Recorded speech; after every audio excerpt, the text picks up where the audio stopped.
Thank you very much. It's an honor to be with you. Well, we need Greenland for national security purposes. I've been told that for a long time, long before I even ran. I mean, people have been talking about it for a long time.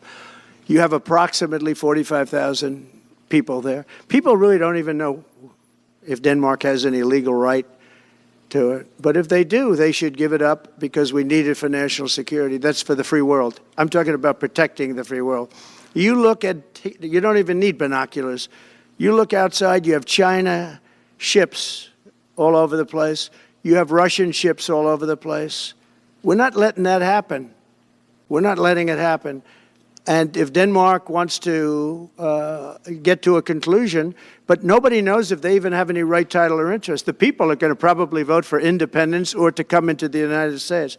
But if they did do that, then I would tariff Denmark at a very high level. Have you asked your staff to draw up plans for the leader of the Conservative Party in Canada said under no circumstance will it ever be the 51st then state. Maybe he won't win, but maybe he will. You're talking about Panama and Greenland. No, I can't assure you on either of those two.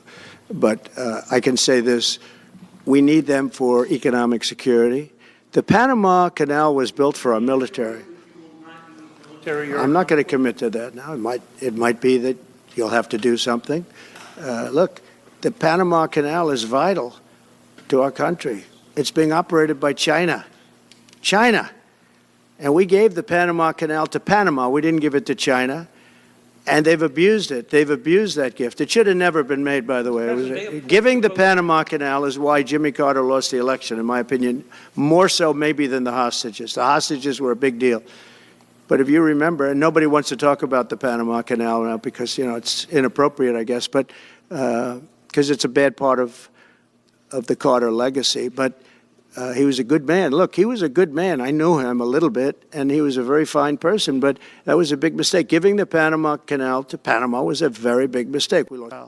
I was going to use that as a major talking point, but I never got to use it because all of a sudden I had expected again all over the world. The Panama Canal is a disgrace, what took place at the Panama Canal. Jimmy Carter gave it to them for $1, and they were supposed to treat us well. I thought it was a terrible thing to do. Was the fact that they are allowing prisoners to come into our country. We gave it away for $1. But the deal was that, you know, they have to treat us fairly. They don't treat us fairly. They charge more for our ships than they charge for ships of other countries. They charge more for our Navy than they charge for navies of other countries. They laugh at us because they think we're stupid, but we're not stupid anymore. So the Panama Canal is under discussion with them right now. They violated every aspect of the agreement, and they've morally violated it also. What immediately is, just leave it in place. No. To be changing the name of the Gulf of Mexico to the Gulf of America, which has a beautiful ring that covers a lot of territory. The Gulf of America, what a beautiful name. It was a very good news conference. I think they've come a long way. Meta, economic force, because Canada and the United States, that would really be something. You get rid of that artificially drawn line, and you take a look at what that looks like, and it would also be much better for national security. Don't forget, we basically protect Canada. By executive order, are you planning to do on executive order when it comes to immigration? And how much do you want Congress? We don't need anything they have. We don't need their dairy products. We have more than they have. We don't need anything. So why are we losing $200 billion a year and more to protect Canada? And I said that to, as I called him, Governor Trudeau. I said, listen, what would happen if we didn't subsidize you, if we didn't, because we give them a lot of money. So we'll do this again. I just want to thank everybody very much. No, right. But why are we supporting a country, 200 billion plus a year? Our military is at their disposal. All of these other things, they should be a state. That's why I told Trudeau when he came down, I said, what would happen if we didn't do it? And as you see, I guess 24 or 28 people came now from the FBI. That came out very quietly. Nobody reported it, but they had people in some form related to the FBI. They had 4 or 5 people that were strongly related to the FBI. We have to find out about that. We have to find out about Hezbollah. We have to find out about who exactly was in that whole thing, because people that did some bad things were not prosecuted. You know, I see it all the time, and you see it too. People that were doing some bad things weren't prosecuted, and people that didn't even walk into the building are in jail right now. So we'll be looking at the whole thing, but I'll be making major pardons, yes. Well, I think NATO should have 5%, yeah. Well, you can't do it at 2. I mean, at 2%, every country, if you're going to have a country in a regular military, you're at 4%. I think they should be, you know, they're in dangerous territory. I think it should be, they can all afford it, but they should be at 5%, not 2%.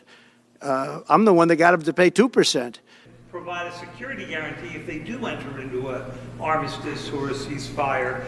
You know, a big part of the problem was Russia for many, many years, long before Putin said you could never have NATO involved with Ukraine. Now, they've said that. That's been like written in stone.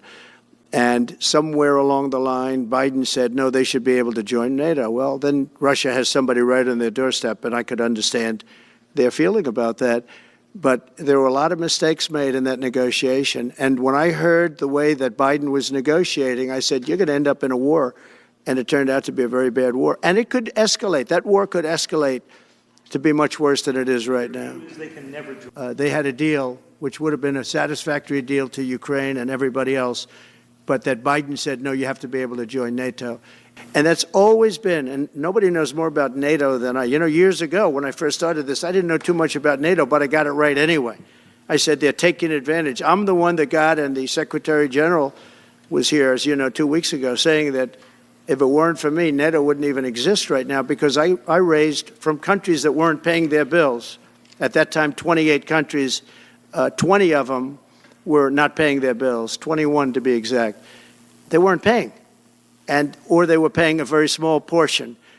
And I raised over $680 billion. That was the number he gave, by saying, if you don't pay, we're not going to protect you. And as soon as I said that, the money came pouring in. But Obama could have said it. Other people could have said it. Bush could have said it. Nobody said it but me. Nobody said it but me.